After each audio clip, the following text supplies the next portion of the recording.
Welcome to the Explainer. You know, we tend to think of our eyes as little cameras, just recording the world exactly as it is. But what if I told you that's not how it works at all? That your brain is actually more of a filmmaker, building your reality from scratch? Well, today we're going to peek behind the curtain. We're going to use some simple optical illusions to reveal the secret architecture of your own mind.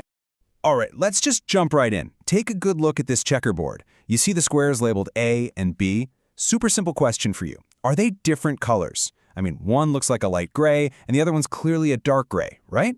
Just go with your gut. What do your eyes tell you?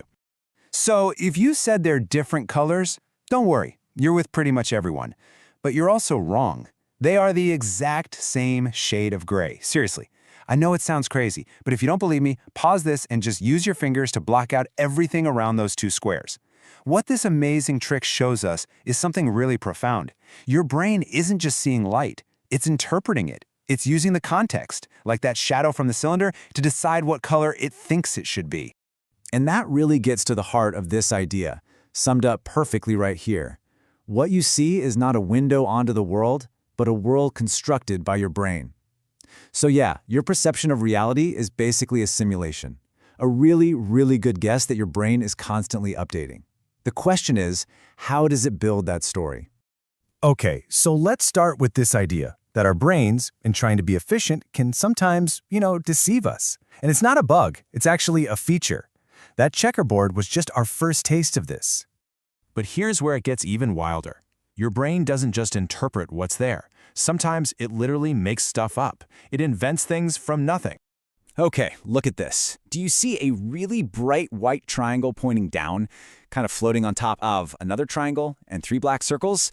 Most of us do. But if you look really closely, there are no lines drawing that triangle at all. It doesn't actually exist on the screen.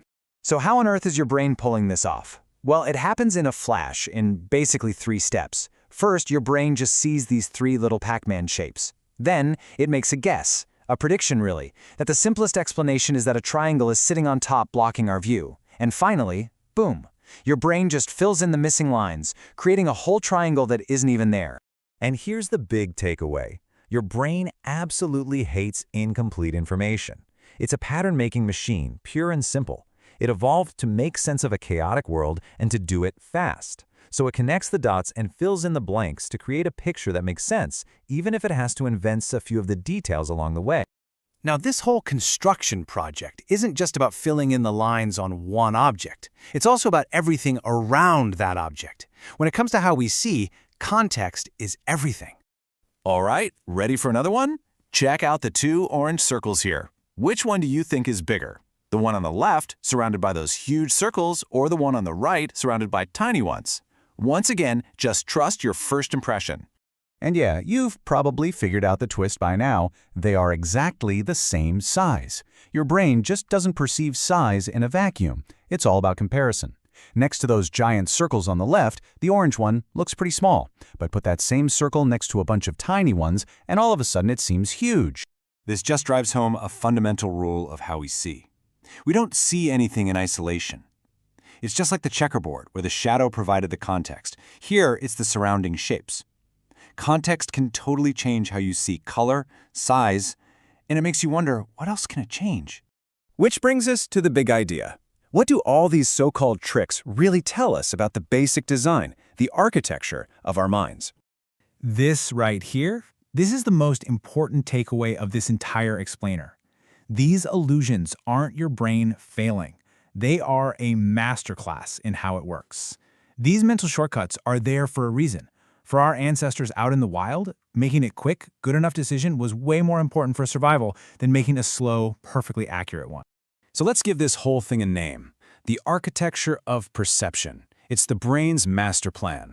It takes all this messy, incomplete data from our senses, and it uses these built-in rules, its shortcuts, its reliance on context, its nonstop predictions, to build a functional model of the world on the fly. So here it is, the blueprint. Your brain is not a passive audience member. It's the architect. It uses these mental shortcuts, the fancy term is heuristics, to get things done fast. And its main goal? Not 100% accuracy, it's speed and efficiency. And probably the coolest part is that it's always predicting, always guessing what's out there, and then just filling in the rest. And that leaves us with one last big question to chew on. We've just seen how our brain literally builds what we see, from the ground up, using all these assumptions and shortcuts. So, if that's the fundamental way we perceive something as basic as a color or a shape, what else is it building? Our beliefs? Our memories? Our very sense of who we are? Something to think about. Thanks for tuning in.